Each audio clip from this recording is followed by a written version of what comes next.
What's up, guys? This is Taking the Field with Stevie Mack, and on this episode, I've got your Week 5 PLL recap from Minneapolis this past weekend. So on this episode, as always, we're going to get to a couple things. I'll obviously get your thoughts and the power rankings later on in the show. In segment 2, I want to talk about the Atlas and their continued rise here in 2021, now up to third in the PLL standings after Week 5, heading into the All-Star break now this upcoming weekend. But I want to start out the show. I got a request this past weekend from Jackson Paul Gavin on Twitter talking about the idea or the possibility of Lyle Thompson as an off-season trade piece for the Cannons here in 2021 heading into 2022. So what I want to do with this, I really like this topic. Not for the sense that it could happen or that it will happen, but as just kind of a what-if scenario. I've done a few of those on the podcast before. I had Phil Rothermick jump on and help me with some of those topics in the past here on the podcast, but I really like this as a what-if scenario, so that's kind of how we're going to treat that here in segment 1 to start out the show. So on Friday night, when Jackson sent me this idea, Friday night, the Cannons were playing the Water Dogs.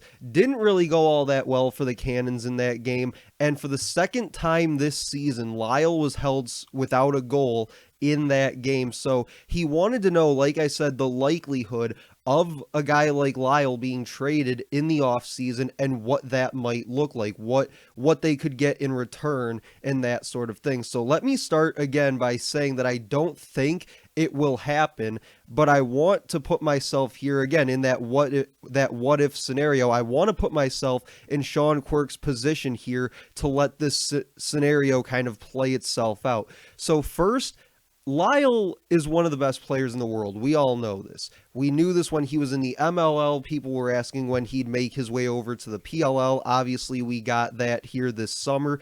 But he's flat out one of the best players in the world. He's one of the best players to probably ever play the game of lacrosse.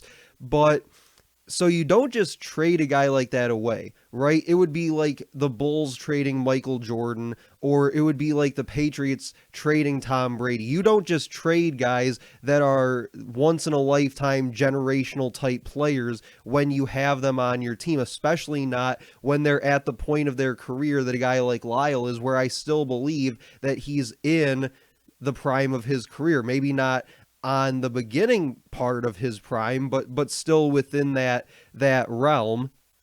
But for guys like that, they're the kind of guys that you keep around as long as you can keep them, and you get every ounce out of them that you possibly can. So trading a guy like Lyle now doesn't really fit that idea. But next, I don't think too many teams will want to match what the Cannons would be asking for in a trade for a guy like Lyle. So that's probably the biggest issue with this whole thing, is that realistically speaking, not too many of these teams, I think, will want to match the asking price even for said generational talent like Lyle Thompson. And even if that team thinks that they're maybe 1-2 pieces away from winning a championship these next 2 or 3 years, I still don't see too many teams across this league that are going to be willing to make that kind of commitment to a guy like Lyle Thompson like that.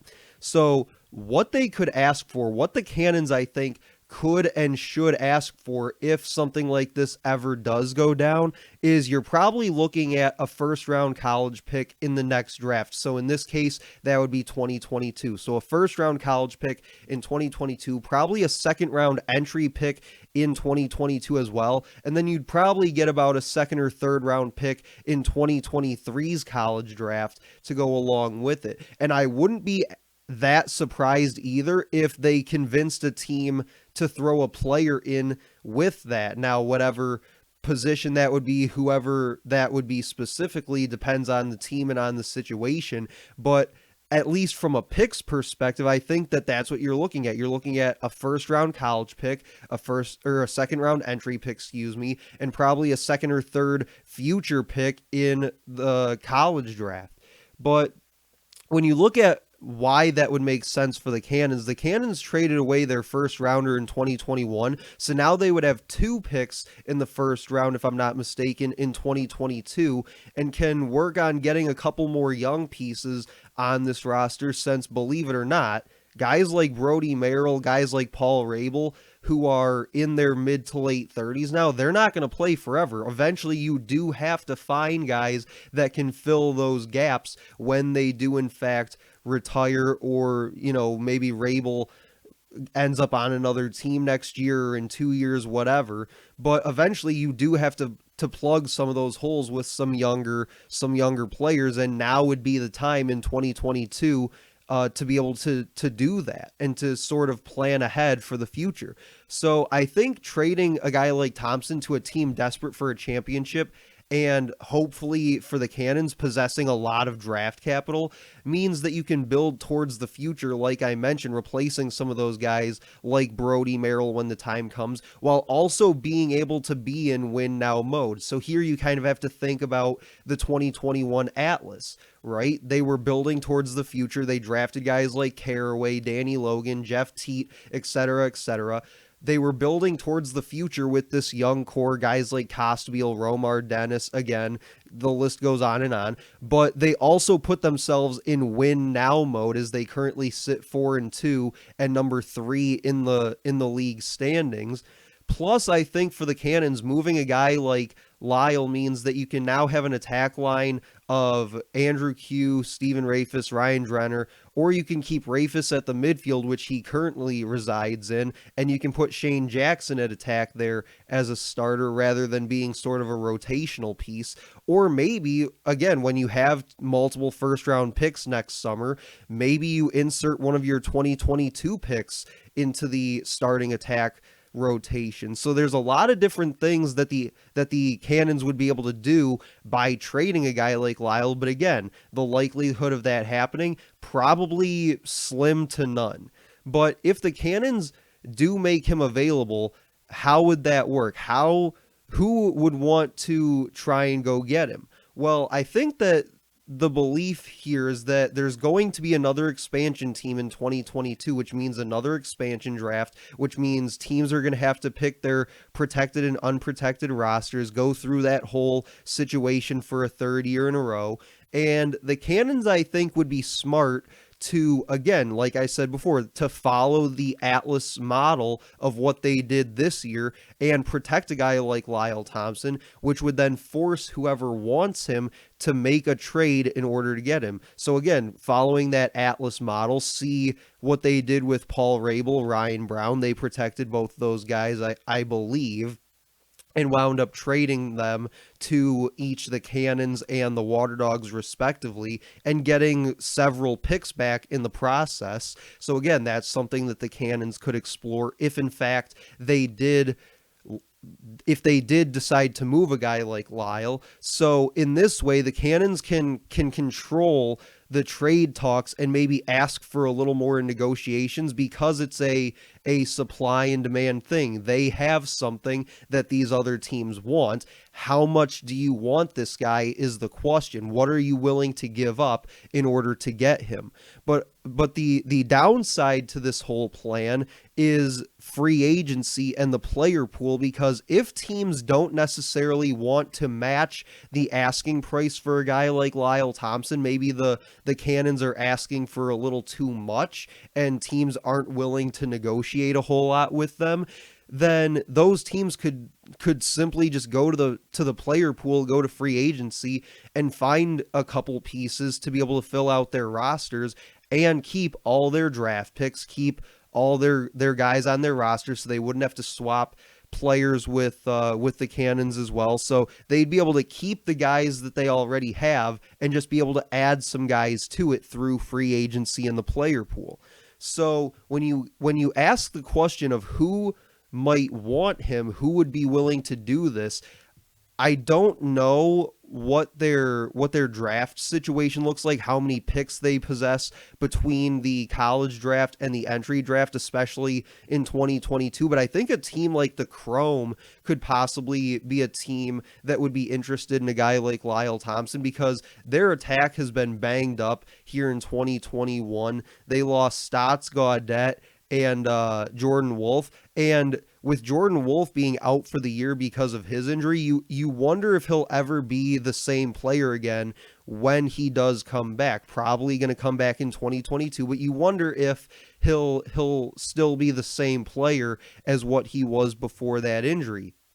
And a guy like Tim Sudan, the head coach of Chrome, Sudan, I think, wouldn't be opposed to going younger at attack, and specifically with his offense, when you look at the fact that he brought in guys like Jackson Morrill and Kevin Rogers here this season to get younger offensively and to bring some more athleticism and scoring prowess to that offense here in 2021. So I'm not sure, again, if they have the kind of draft capital that the Cannons would be interested in, but I think they could be a sort of a dark horse here if this situation were to play out here this winter. But I think the other team that you could watch for in this situation would be whoever the expansion team ends up being, because like I mentioned before, their best bet at landing a trade for Lyle, talking about the Cannons, their best bet for landing a trade for Lyle, I think probably resides with that expansion team, because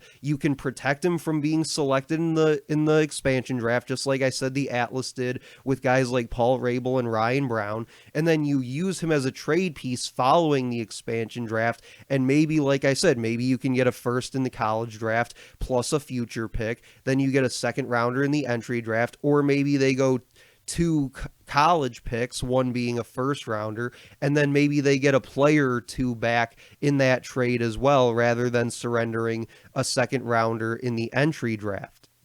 But again, like I said, when you talk about something like this is more so just a what if scenario, kind of like we've done in the past on the podcast. So will this happen in the off season either this year or next year? Probably not. I don't really think you trade a guy like Lyle Thompson away at this stage in his career, even though you could probably get a lot back for him in return. I just don't see a team like the Cannons making that kind of move and moving a guy like Lyle off their roster, given what he can do for them offensively.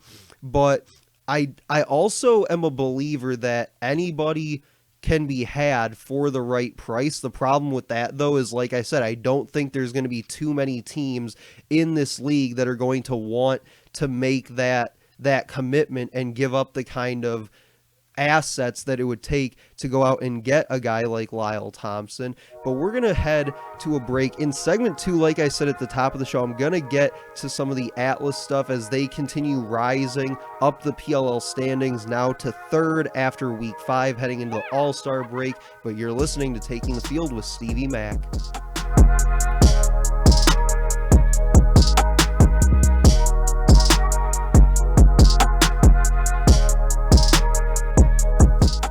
Welcome back, Taking the Field with Stevie Mack. Segment 2, I said I was going to get to this Atlas stuff as they continue their rise up the ranks in the PLL. Now 3rd in the PLL at 4-2 overall. A handful of teams now sitting 4-2 in the standings, and the Atlas are one of them, currently 3rd in the PLL. But I have to say, looking at the standings, I don't agree with the Atlas being 3rd, because the Water Dogs just ahead of them are 4-3. Yes, they have a better goal differential than the Atlas, but they've also played one more game. And on top of that, in playing one more game, they've also lost one more game than the Atlas, so they currently sit 4-3, but still ahead of the Atlas in the standings, even though the Atlas technically have a better win percentage. So I don't totally agree with the Atlas sitting at 3rd, but as an Atlas fan, considering where I thought they'd be at this point in the season to where they are,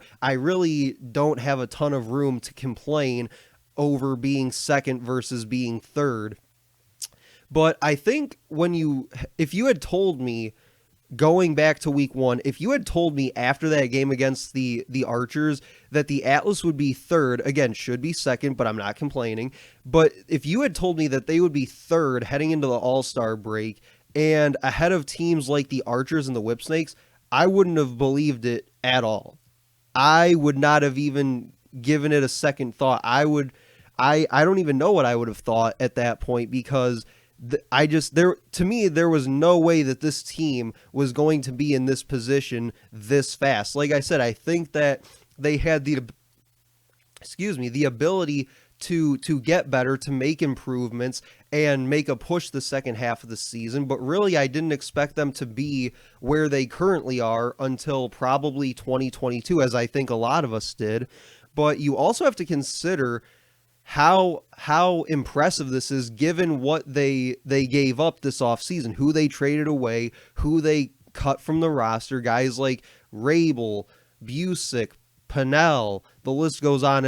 And they actually seem like they're playing better without those guys than they did with them. And it all goes back to the idea that Ben Rubio had of playing team-oriented, or they call it family-style lacrosse, where in the past you relied on the individual more so than the team. You relied on individuals like Rabel, Pennell, Busick, whoever it was, Ryan Brown. You relied on the individual rather than playing a team game, and that's what you're seeing from them offensively with guys like Teat and Cockerton running that two-man game. Guys like Eric Law, Costabile, Romar Dennis has been on fire as of late. And even on the defensive side, you're starting to see them play well as a defensive unit. It's not just Tucker Durkin. It's not just Cade Van Raphorst.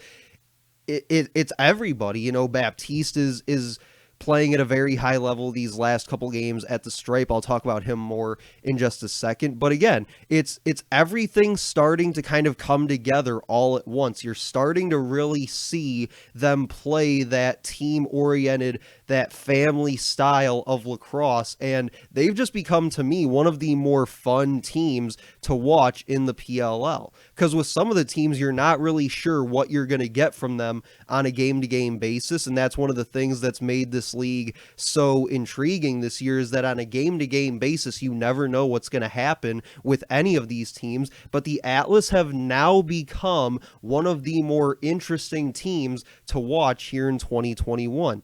And I'll say this about Saturday's game in specific against the Chaos, and this could be a possible hot take here, but this is something that I really felt when I reflected on that game on Saturday night, is that JD Colarusso played a fantastic game. Let's just start with that. He played a fantastic game.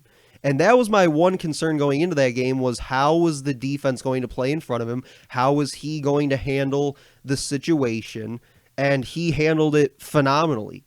Played out of his mind almost at times, but JD, in my mind, JD Colarusso didn't play any worse than I think Jack Kincannon would have played that game. I mean, Colarusso made every save that I think Kincannon would have made, especially the doorstep save right before the half, which I said was very Kincannon-esque.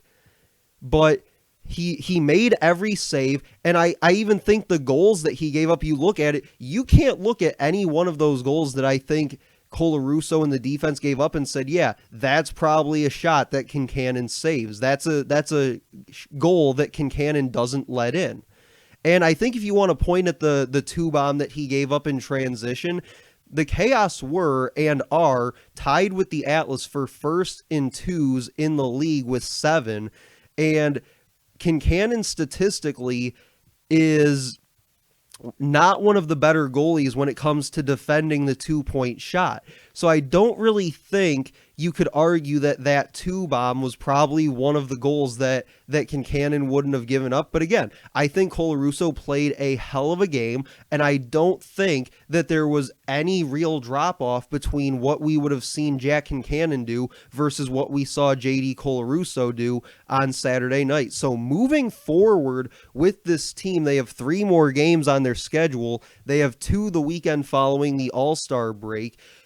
they play the Chrome and the Cannons that week and then finish up with the Water Dogs. Those are 3 very winnable games. And after Jack Kincannon went down with his injury, I was very concerned with their ability to win out the remainder of the season and go 4-0. But after seeing what this team did to the Chaos on Saturday night, seeing what Colarusso did in the cage, and the defense played phenomenally in front of him for the most part, I actually feel, I think, more confident coming out of that game than I did going into that game that they can go 4-0 those last 4 games of their season and win out.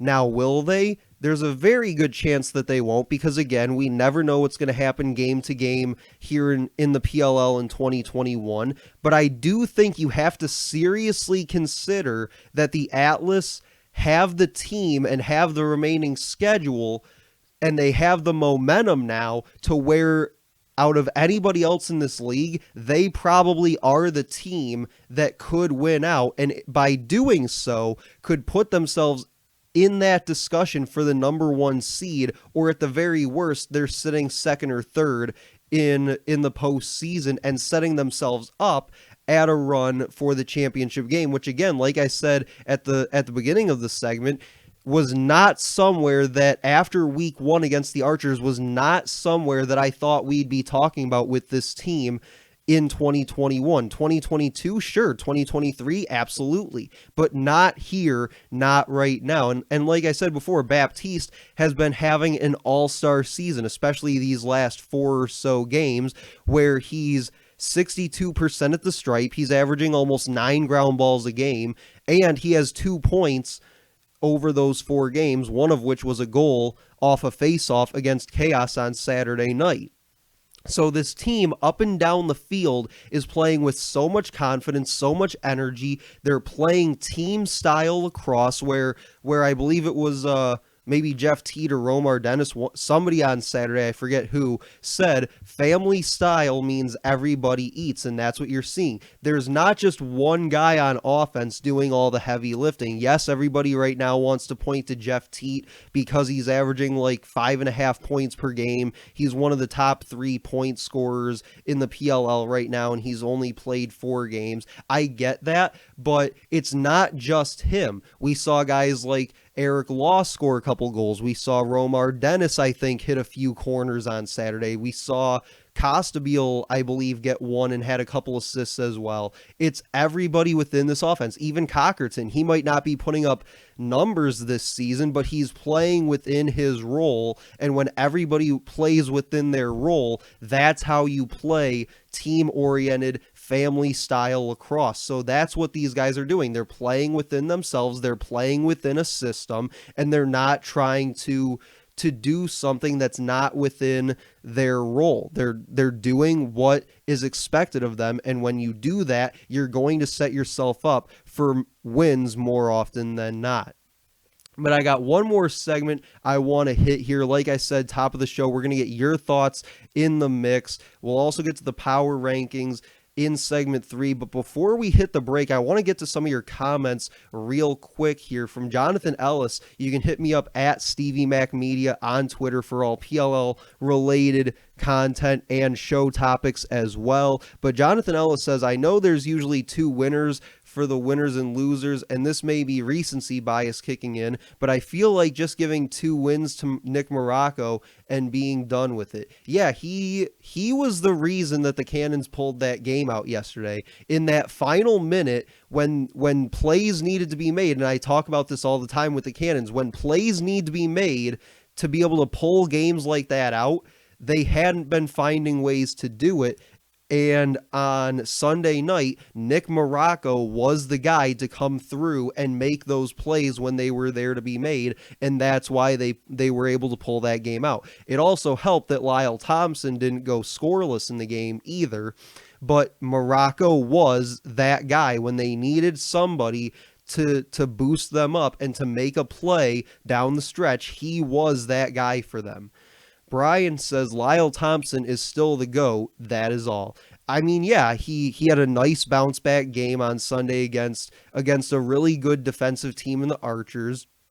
But you also can't ignore the fact that in his previous 3 games, he had 1 goal and 13 turnovers, and he's now up to 23 on the year after I believe he had 10 turnovers this weekend alone. So yeah, he is struggling a little bit, but Sunday was a very nice bounce back game for him with what he was able to do, scoring some goals. He also had a couple of really nice highlight assists as well in that game.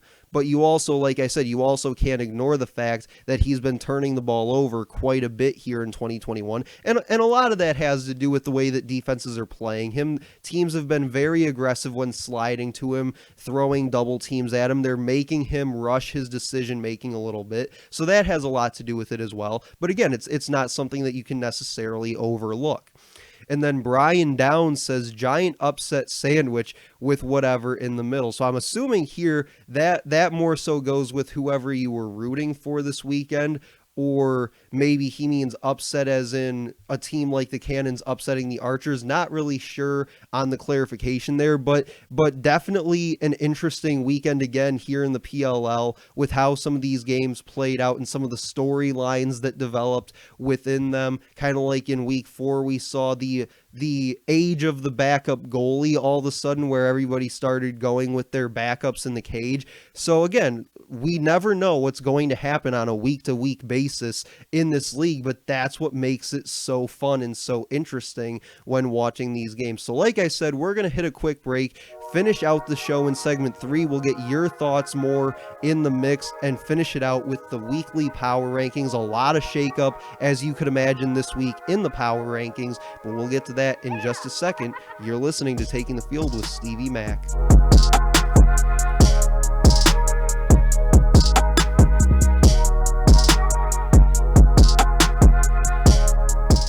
All right, welcome back. Taking the Field with Stevie Mack. Final segment of the show here on a Monday following week 5 in the PLL. We make our way to the All-Star break in the Premier Lacrosse League. I'm going to get a few more of your comments in the mix before we hit the power rankings to round out the show.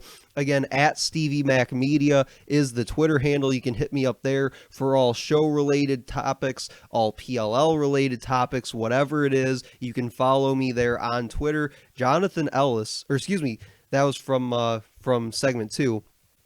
King Street Linden says, how many folks are going to overlook the Archers having an abysmal shooting night, not dressing their face-off starter, and still having a chance to tie on a doorstep shot? Yeah, I mean, all things considered, the Archers were right there in that game down to the final minute. But like I said back with Jonathan Ellis's comment before the break, is that the Cannons finally found a way to pull out a game when the game was on the line, when it was a one score game and one play needed to be made to win the game. They finally were able to come up with it, and it came from Nick Morocco in the cage, making a couple saves there in the final minute or so to seal the win for the Cannons. But yes, I think them having somewhat of a off shooting night by the Archers standards and what we know them to be offensively, not having Kelly there at the face-off stripe last night definitely was an interesting move. And yes, they still had a chance, as I said, down the stretch in that final minute or so to be able to at least tie that game and send it into overtime. Coach Shrek says, Water Dogs refuse to roll over and call it quits. Redwoods beat a banged-up Whipsnakes squad, as they should. Jeff Teat carries the Atlas on his back to win over Chaos. Archers make the mistake of resting Bones Kelly and end up not hitting the target. Cannons finally find a W. So yeah, the Water Dogs really showed me something this weekend by going 2-0, and especially the way that they played on Friday night, just running it up on the Cannons, really made me feel a lot better about them, and I'll talk more about them during the power rankings. But Dylan Ward, I think, finally showed me the goalie that I had been hearing about all preseason from people on Twitter, saying that he was one of the best goalies in the world and this and that, and finally showed who he really is in Friday night's game, and even again on Sunday played very well, I thought. So yeah, the Water Dogs really showed me who they can be when everything's clicking for them this weekend, again, as they go 2-0, now currently sitting second in the PLL standings. Whether I agree with that or not, they are. But to get to more of Shrek's points, he says, Redwoods beat a banged-up Whipsnake squad, as they should. Yeah, again, no Rambo for them this weekend, but that was a fun game, right? And it was a game that the Redwoods basically controlled from the start, it seemed like, and I really expected it to be a lot closer than what it was. Again, another tough offensive outing for the Whipsnakes without Matt Rambo, but that's not to say that guys like Zed didn't do all that they could to try and keep them in that game. But again, anytime that you have Tim Troutner in the cage, you're going to have some things going for you defensively. The Redwoods also one of the top teams in the PLL defensively this year, and the matchup that everybody was watching was at the face-off stripe between Nardella and TD Erlin. And I believe TD Erlin won that matchup.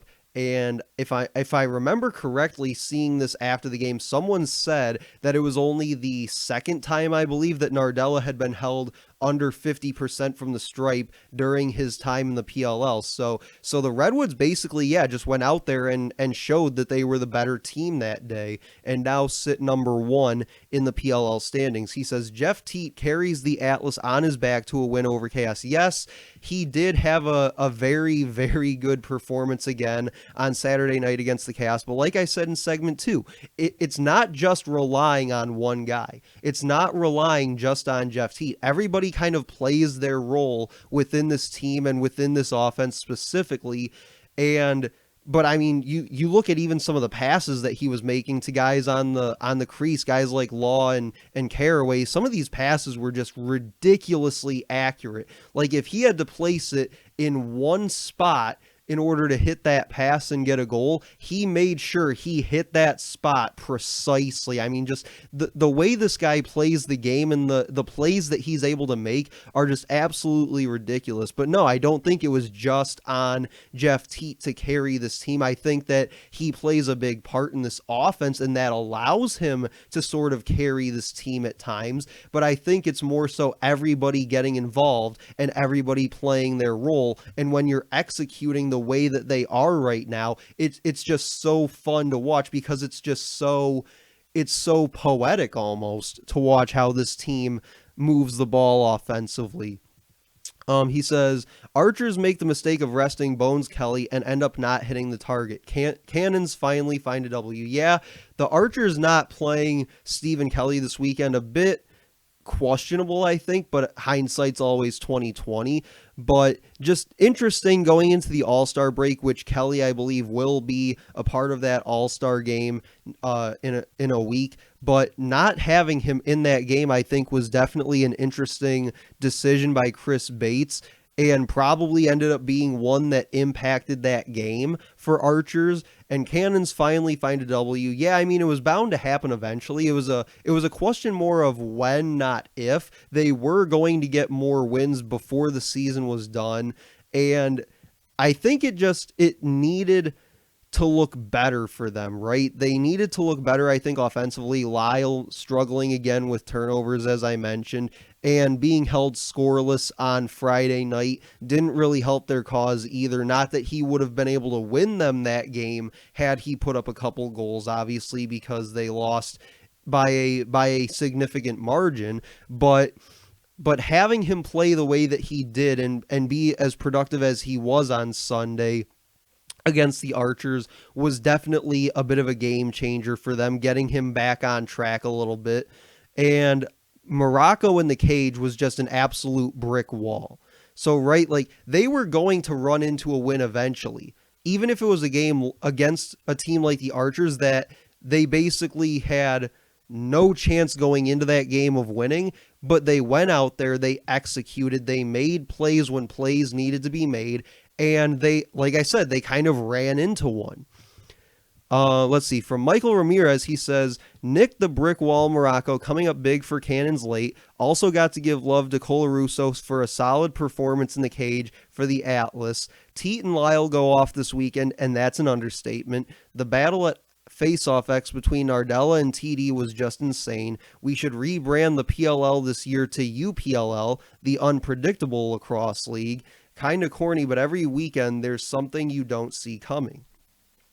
Yeah, I mean, like I said, Nick Morocco was an absolute brick wall in the cage, made plays when plays needed to be made, especially in that final minute. How he came up with some of those saves in that final minute, we may never know, but just absolutely ridiculous, unconscious performance from Morocco on Sunday night. Like he says, got to give love to Colarusso. Again, JD Colarusso played that game about as well as I think Jack Kincannon would have. And if that's what you can expect from him backing up Jack Kincannon, especially if he misses significant time with his groin injury, if that's what you can expect from JD Colarusso moving forward, there's no reason that the Atlas can't win their 3 remaining games, at least in my mind. But again, as Nick and a couple other comments pointed out here on the episode, this league has been so unpredictable this year that you never know what's going to happen on a game-to-game basis. So for me to say that if Colarusso plays at that level the rest of the year, backing up Kincannon, that they can finish the year on a run, they can win out. It's so hard for me to say that because they could very easily go 0-2 after the All-Star break that following weekend against the Chrome and the Cannons. I mean, very easily could do it. So it's very hard for me to make those kinds of predictions because of how unpredictable this league has really become. But he says the face-off X between Nardella and TD was just insane. Yeah, watching that battle all night on Saturday was just so much fun to watch. I mean, you were literally watching the 2 best face-off guys in the league go at it for 4 quarters, and anytime you get that, you're going to see some fireworks. You're going to see some high-level play at the face-off stripe. So yeah, that was definitely a matchup that everybody was paying attention to going into that game. But yeah, I mean, just so unpredictable here in 2021. But again, that's what makes it so much fun to watch. That's what makes it so much fun for people like me to be able to come on here and talk about a couple times a week, because you just never know. And that's what makes it so much fun, because there's always going to be storylines that come out of these games. But to get to the power rankings to wrap up the show here on a Monday following week 5 in the PLL, number 1, I've got the Redwoods. So the Redwoods haven't played their best at times this year. They've definitely had their struggles, but then again, who hasn't here in 2021? But they have the league's number 1 face-off guy, the number 1 penalty kill, and number 2 defense in the league. And they took down the Whipsnakes in week 5, and now their win over the Water Dogs in week 4, I think, looks a little bit better after the Water Dogs moved way up the rankings in week 5 by winning both of their games here this past weekend. So I've got the Redwoods at number 1. Atlas, I've got number 2. The Atlas keep moving up in the power rankings because they're becoming one of the more interesting teams to watch here in 2021. They found ways to win lately that in the past I don't think they were capable of pulling off. Right? And that's the difference that you're starting to see. This is a different team, different culture, better execution, I think, at both ends of the field. So they're starting to win games that in the past I don't think they would have necessarily won. And I think Saturday's win against the Chaos was a prime example of that. You had no Jack Kincannon in the cage. You had an emergency goalie from the championship series starting that game for them, and he played about as well as I think Jack Kincannon himself would have played. Now, the offense scored a lot of goals on one of the best defenses and best goalies in the league that this league has to offer. So, to me, the Atlas are legit at this point, and there's no mistaking it anymore. And it's all thanks, I think, to Ben Rubior's plan. That family mentality that we're not going to depend on the individual. We're going to all play within a role, within a system. And as long as everybody does their job, we're going to be successful. Number 3, I've got the Water Dogs. The Water Dogs are probably the biggest movers on my power rankings since the start of the season.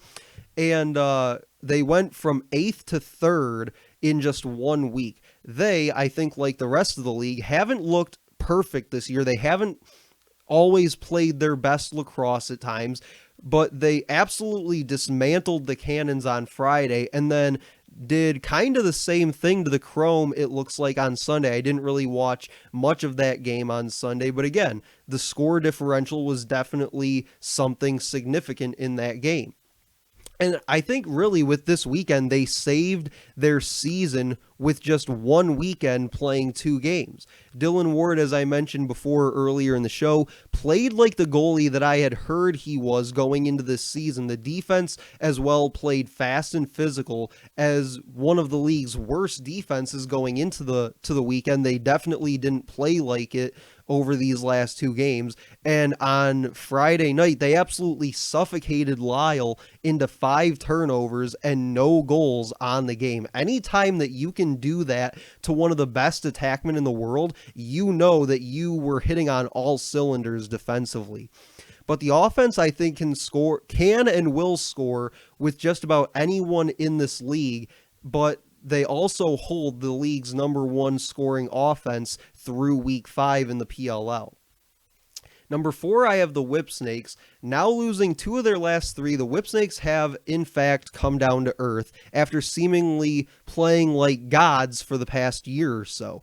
And I think that and the rest of the league found ways to catch up with them on the field by really stockpiling talent at every position to be able to match what the Whipsnakes were bringing to the table. But I think being without Matt Rambo for a significant period of time now has also proved very important for this club, as they still possess the number 2 faceoff unit in the league, but now you're starting to see their offensive numbers are tailing off a little bit. They're starting to drop down the ranks in terms of team offense in the PLL. But when you look at faceoff, like I said, they're number 2 in the league at faceoff, but outside of that, and their power play being one of the tops in the league, outside of those 2 categories, basically everything else, they're bottom half of the league. And you look at penalty kill, goalie stats, defense, offense, everything else, they're bottom half of the league statistically in, which I think is also starting to play into, along with, again, the absence of Matt Rambo, starting to play into why the Whipsnakes are starting to tail off a little bit. Number 5, I've got the Archers. The Archers have the best goal differential in the PLL at plus 22, which is 14 points higher than the first place Redwoods, but they've now lost 3 straight games, all by 1 goal apiece. So now they're starting to fall into that Cannons category where they're losing these games by just 1 goal. But you got to be able to find ways to make 1 or 2 more plays to turn that score in your favor, just like I had talked about all the time with the Cannons. And the Archers are still a fun team to watch, but again, they have to learn how to win some of these closer games. They're not just going to go out there and blow teams out like they had been to start the season. They got to figure out how to grind out some of these wins and make plays and win games when it matters most, which in this league right now and at this point in the season, every game, every play seems to matter more than the last one because of how tightly packed these standings are starting to become. Number 6, I've got the Chrome. The Chrome are one of those teams where they've played well in spurts, but we've started to see how good the offense can be, currently ranked last though, but more recently starting to pick it up a little bit more. And we've seen how tough the defense and John Galloway can be. They're 3rd in defense, 4th in goalie play, and we've seen how dominant a guy like Connor Farrell can really be at the stripe, but their problem is they haven't been able to put it all together for more than 1 game at a time. This team just a couple weeks ago beat back-to-back number 1 teams at the time in which they played them. So again, they've shown that when they can put it all together, they can be a very, very competitive, very tough team to play against in this league, but again, they haven't been able to put it together for a whole game. The Chaos are number 7. The Chaos were slowly making their way up the rankings here after winning back-to-back games, but just like they did in week 4 against the Chrome, the Atlas sent the Chaos right back to 7th place in my rankings. And they really struggled against Baptiste at the stripe on Saturday, but Reardon was being absolutely just peppered with shots all night against the Atlas, as Jake Carraway said in a in-game interview under the helmet, that it was really volume shooting that they were going for. You know, the more shots you put on Cage, the more pressure you put on that defense and Blaze Reardon, eventually they were going to get shots to go through.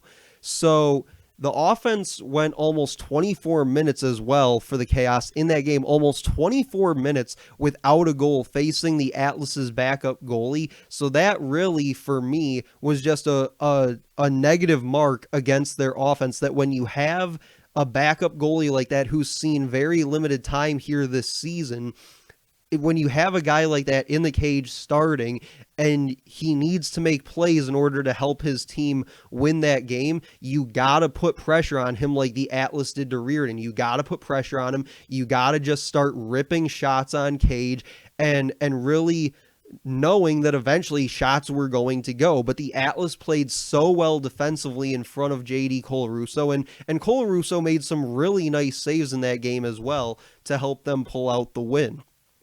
Cannons I have at number 8 because as impressive as the win over Archers was, they showed us that they can win close games like we've talked about, but the Cannons rank last in defense and face-off, and I don't think that one win changes their whole season at this point, but it's a step in the right direction. It's a step in a positive direction, and just getting a win, I think, brings so much more positive vibes to this locker room, to this team, and moving forward these last couple games of the regular season, that they can make a push and still have a shot at maybe getting that 7th seed and still making it into the postseason.